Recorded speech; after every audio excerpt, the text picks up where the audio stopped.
This is our lecture 17 summary. So the first slide is about phase diagrams, and phase diagrams show the relation between states of a substance and the temperature and pressure.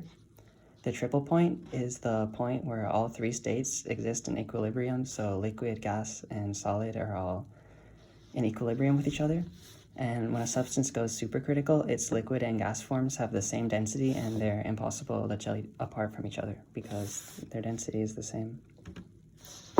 And most phase diagrams usually have increased pressure leads to the melting point increasing because the increased pressure makes them into a solid, but water is the opposite and the melting point decreases as pressure increases because ice is less dense than water. And for other elements, usually the solid form is more dense. And this trait of water is necessary for life to exist on Earth because if ice was more dense, it would sink to the bottom of the ocean and the entire oceans would freeze up and everything there would die. Viscosity. Viscosity is a measure of how strongly a liquid resists flowing. And the stronger the intermolecular reactions are, the higher the viscosity is because the molecules stick to each other stronger and they resist the flow.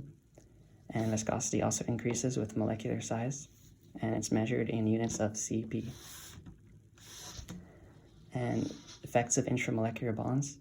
The strength of intermolecular bonds affects the boiling point, solubility, state of matter, and physical properties of a substance.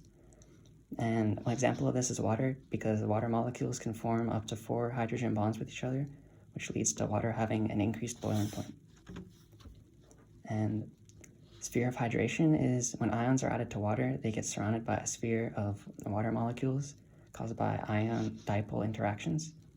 And the positive cation attracts the negatively charged part of water, which is the oxygen, and the negative anions attract the positively charged part, which is hydrogen. And the cations have a smaller sphere, and the anions have a bigger sphere. Dissolution. Ionic compounds that are broken apart by water molecules. The dissolution continues until it reaches the solubility equilibrium. Solubility is the maximum amount of a substance that can be dissolved in a solution. Solutions and solubility. Solutions are a homogeneous mix of multiple substances. The solvent is the part of the solution with the greatest number of moles. The solute is the substance other than the solvent. There can be multiple solutes. When two liquids are mutually soluble with each other, then they are called miscible. Dipole-induced dipole interactions.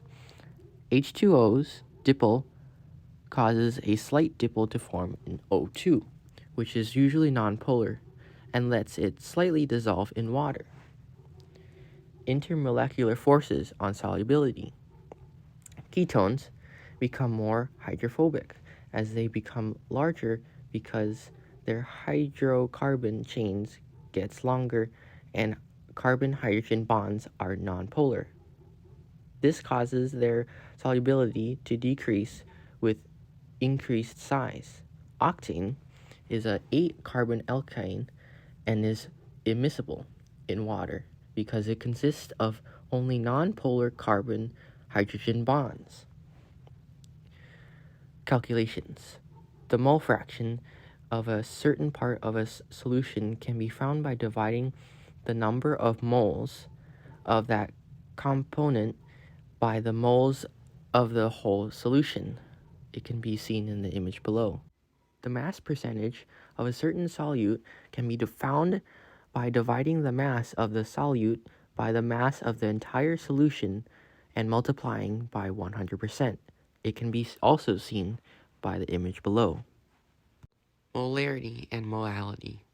The molality of a solution can be found by dividing the moles of a solute by kilogram of solvent. It can be also seen by the image below. The molarity of a solution can be found by dividing the moles of solute by the number of liters in the solution. The symbol for molarity is represented by M. It can be also seen by the image below.